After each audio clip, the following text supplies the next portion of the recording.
The neighbor's kid keeps asking me to check the peephole for someone named Danny. Sometimes, my neighbor Amy asks me to babysit for her. I never really complain. She's a polite woman, a single mother. Her daughter Emma is a calm, quiet 5-year-old.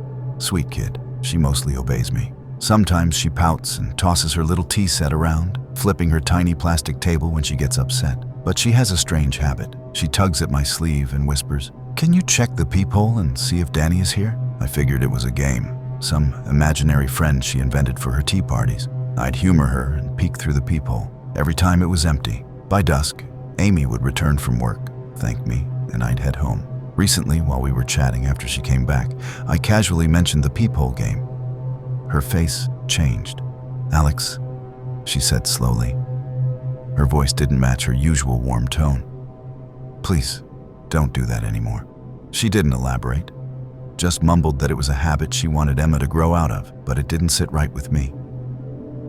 The next day, I was back babysitting. Emma played with her dollhouse and tea set like usual, but her mom's warning lingered. Then she looked up at me with those wide, expectant eyes. "Alex, can you check if Danny is here yet?" I hesitated. "Emma, you know Danny isn't real, right?" She frowned. "He is real. I invited him." I tried to keep my tone light. "Emma, he never comes, sweetheart." Suddenly she screamed, "Please, Danny is here.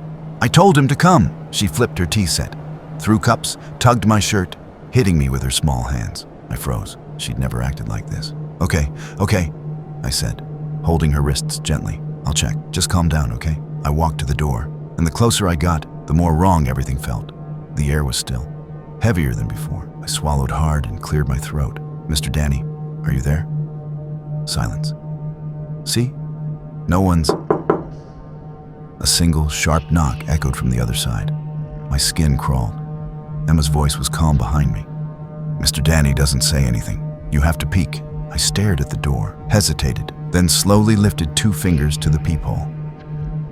A screwdriver burst through. It stabbed through the tiny opening, grazing my hand. Blood splattered the door. I screamed. Behind me, Emma clapped and giggled, "Danny's here! Danny's here!" I stood frozen, staring at the metal jutting out like a twisted handshake. I didn't say a word the rest of the evening, just sat nearby, watching her. When Amy returned, I asked, "Who is Danny?" She stiffened, avoided eye contact, then finally said, "Danny was my husband.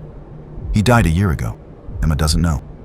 She kept asking when he'd come home, so I told her, maybe someday. She sighed. It was just a silly lie. I didn't think she'd still remember. I didn't know how to explain what happened. I just stopped babysitting after that. Now, I can't look through a peephole like I used to. Every time I approach my door, I place 2 fingers on the peephole first, even though it's thick, even though I know it's just metal and glass. I can't help it but check, even when no one is on the other side.